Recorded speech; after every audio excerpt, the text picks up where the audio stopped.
Welcome to Calculus.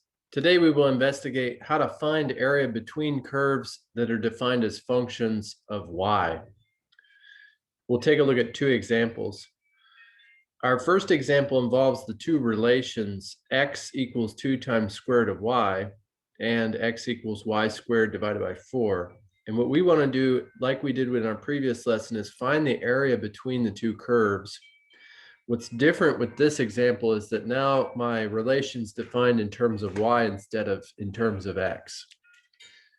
So we'll start by graphing the two relations, and just anticipating that task, I'm going to create a table of coordinate values, but it's going to look a little different than what we've seen with our other tables. Normally we're used to putting x as our independent variable. But for this table, because of the way that my relations are defined, I'm going to have my domain as y. So what I want to list are the y values that I see on the y-axis. So it's going to start with negative. In fact, let's go to -8. That'll work. And then let's just list them out. We won't calculate for all these values, but I just want to represent -8, -7, -6, -5, -4. -3, -2, -1, 0, and then the positive values up to 8. So 1, 2, 3, 4, 5, 6, 7, 8. Now, I want to calculate these outputs. So we'll calculate first for this relation given as 2 times square root of y. And one thing that I can notice is that it's undefined for all the negative values. I can't take a square root of a negative value in the real numbers. So my first value is going to start here with the y value of 0. 2 times the square root of 0 is just 2 times 0, or 0. I can also calculate for 1. 2 times the square root of 1 is 2 times 1, or 2. Then I'm just going to grab the perfect squares that I see here. 2 times the square root of 4 is 2 times 2, or 4. The next perfect square would be 9. 2 times square root of 9 is 2 times 3, or 6. So that gives me really a kind of a sketch framework, but it will allow me to graph this. So I'm going to graph 0, 0. And then I've got to graph this a little differently. This point that I'm looking at looks like 1, 2 in the table. It's really 2, 1, because remember this 2 square root of x, that's or 2 square root of y, that's an x value. And then the y is in my domain, so it's 2, 1 on the plane. And then the point 4, 4. And then if I could graph it, it'd be the point 6, 9. I can kind of fit it in there. And so what is a square root function defined in y looks like half of a quadratic defined in x. So that's that first curve. Let's go ahead and get a table for our relation defined as y squared over 4. So that function actually relation I can actually evaluate for negative values, because I can square negative values easily. So I'm going to start here with -6. -6 squared is 36 divided by 4 is 9. So I choose that one because it's divisible by 4 when I square it. So also I can grab a value for -4. -4 squared is 16 divided by 4 is 4. And then my next value, let's take -2. -2 squared is 4 divided by 4 is 1. For -1, we can probably calculate that. That's 1 over 4, or 0.25. 0 divided by 4, 0 squared divided by 4 is still 0. Then I should have a real symmetry going on. So +1 squared is 1 over 4, so 0.25. I'm going to just use that pattern. 2 plugged in is 1. 4 plugged in is 4. And then 6 plugged in is 9. So one thing I want to notice here is that I've got an intersection at the origin. I also have an intersection here at 4. Both my y values are 4. So let me graph that second curve. It is a relation, so it's not guaranteed to be a function. So I've got the value, and again, my calculated values are x's, my domain values are y, so I got to flip them when I graph them. So I got the 0.9, -6, and the 0.96. So I can see it's definitely not a function. I've got stacked y values. I've also got the 0.4, -4, and 4, 4. I've got the 0.1, -2, and 1, 2.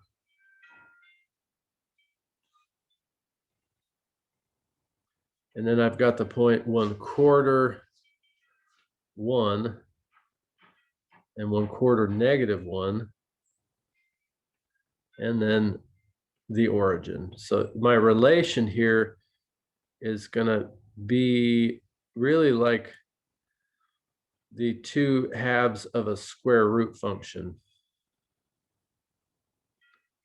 And there we've graphed it. So again, what I want to consider once I've got my graphs is what is the region where I'm trying to calculate area. So here we're looking at this region between the two red and blue curves. So that's what I want to find area for. Now, as I set up my integral for area, because these relations are defined in terms of y, instead of subtracting the upper function minus the lower function, I want to respond to the fact that this is now in terms of y. I'm going to use the right function minus the left function. So it's going to be the area is the integral from a to b. So let's just start setting up for our actual question here. So it's from a certain y value, I'm sorry, from a certain y value to another y value. So we're going to integrate here from 0 to 4. And then I want to set it up the right function minus the left one. So the right function, as I look on my graph, it's that red curve. It's the one on the right side of that purple region. So it's going to be the 2 times the square root of y minus the left function, which is y squared over 4. And I'm going to integrate with respect to y.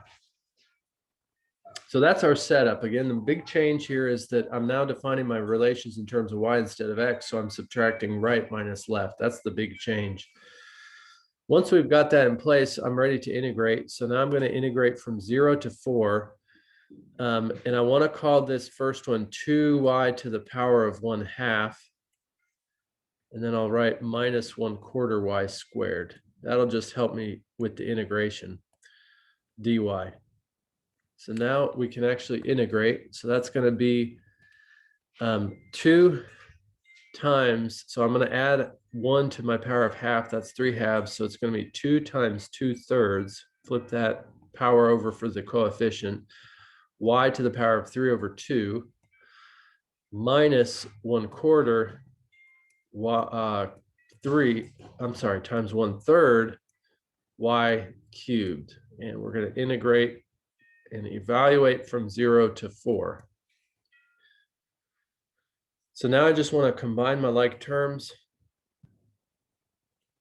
really reduce these multiplications. So it's going to be 4/3 y to the 3 halves minus 1 over 12 y cubed. So now I'm ready to evaluate according to fundamental theorem of calculus just by plugging in my values. So we'll start with the 4. So this is going to be equivalent to 4/3 times 4 raised to the power of 3 halves minus 1 over 12 times 4 cubed. And then just plugging in the 0 now, I would subtract 4/3 times 0 to the power of 3 halves. So that's not going to be anything because the 0 cancels out by multiplying minus 1 over 12 times 0 cubed. Also nothing. So that second evaluation didn't result in any number. We just had to calculate this first one. So again, 4 to the power of 3/2 is like the square root of 4, 2. 2 cubed is 8. 8 times 4/3 is 32/3. Minus, and then 4 cubed is 64 over 12. And I can reduce that down to 16/3. And that's going to be 32 minus 16 for my numerator, 16 over 3. And that completes my area. Let's take a look at a second example that involves some trigonometric curves. So here we're looking at my two relations, x equals -2 sine of y and x equals +2 sine of y. We do have limits of integration here. We're integrating from y equals -pi up to y equals pi over 2. So again, I want to graph this first. So I'm going to create my table. And just like in our first example, we'll include 3 columns. And our domain column is going to be our y. That's our independent variable here. And I'm just going to go kind of responding to my intervals here from -pi to pi over 2. And just since my graph includes increments of pi over 4, that's how I want to count up. So from -pi to -3 pi over 4 to -pi over 2, -pi over 4, 0, and then pi over 4 and pi over 2. So that covers that whole interval. Now, just like in our previous example, I'm going to place my two functions. So I'm just going to put them in the order that they're given. So -2 sine of y and 2 sine of y. And again, I need to keep in mind these are actually x values that I'm calculating. So if I were to plug this in, probably it's just best for me to kind of consider this sine at -pi. So I'm thinking on the unit circle that I'm going clockwise, since that's the negative direction, and there's pi. So -pi is the same as +pi. Sine value there is 0. So 0 times -2 is 0. And then let's just keep going with these calculations. So I'm kind of backing up, as it were,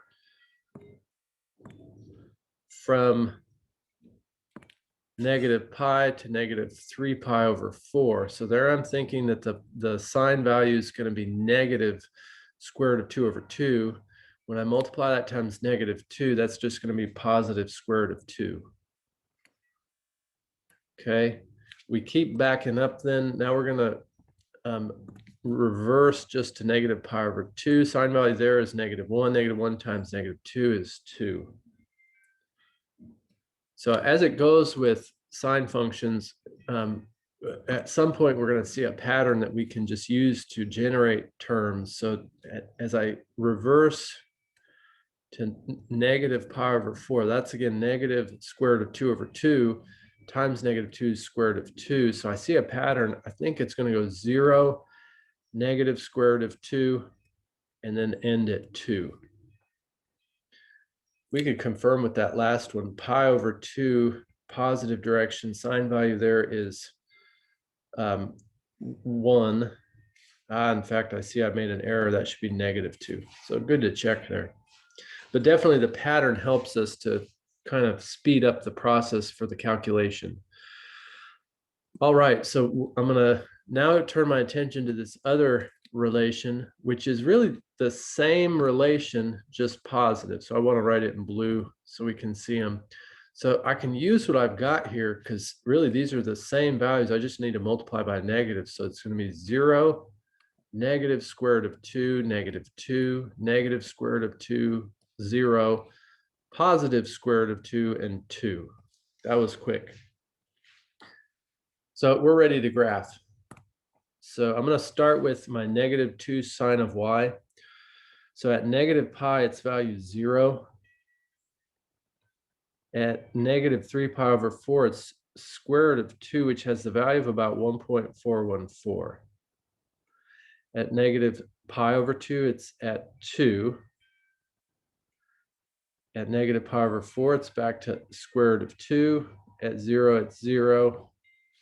At pi over 4, we have a value of negative square root of 2 over 2. So that's negative 1.414. And at pi over 2, it's at negative 2. So there's that first relation, which is negative 2 times sine of y.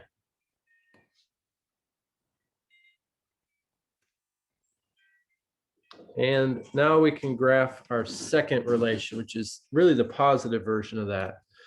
So it starts off also at 0 at negative pi, but then goes to negative square root of 2 over 2, negative 1.414, negative 2, back to negative square root of 2, 0, square root of 2, and 2. And so here's my second relation.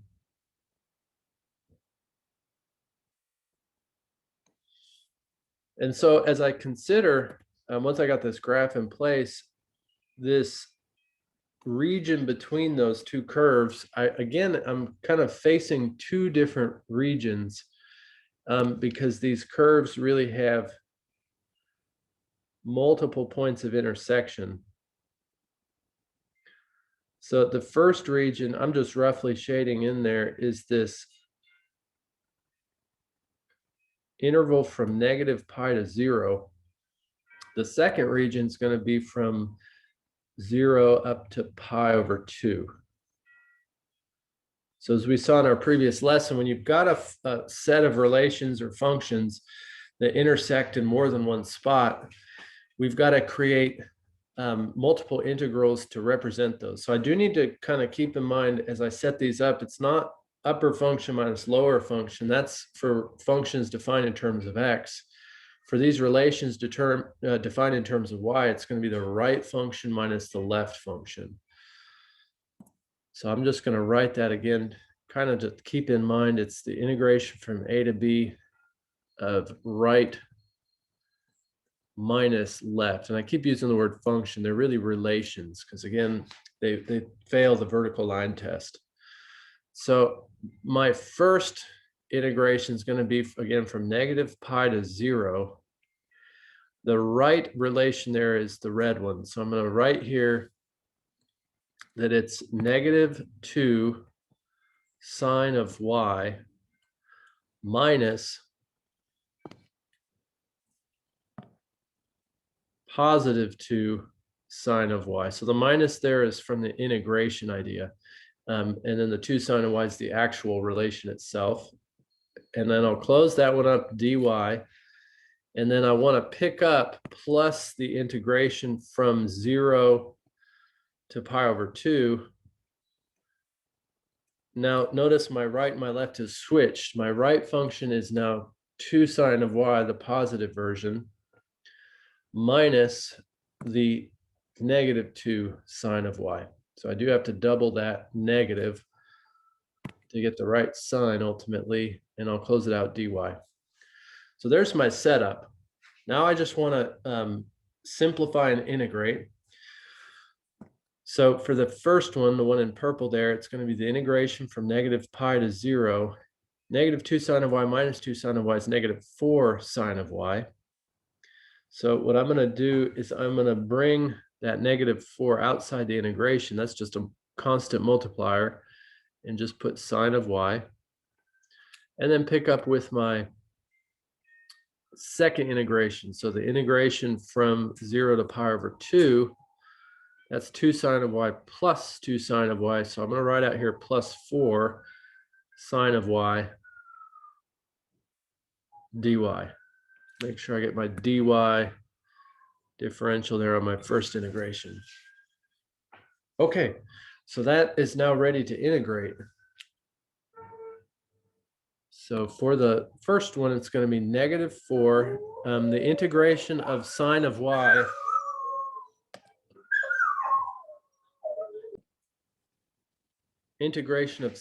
is going to be negative cosine of y.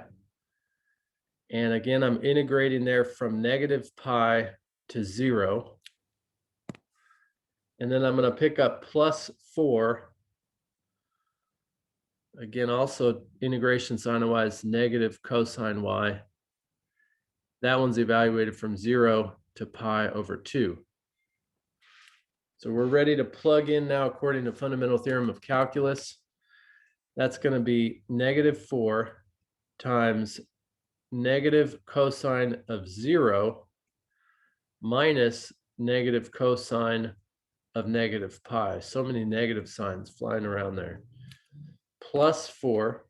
So we'll do the same application of FTC to this second integration. So negative cosine pi over 2 minus negative cosine of 0. So now again, we're ready to simplify. So we're going to pick up here now, and I'm just going to multiply this negative 4 through here. So it's going to be negative 4, negative cosine of 0's. So just cosine at 0 is 1 times negative. It's going to be negative 1.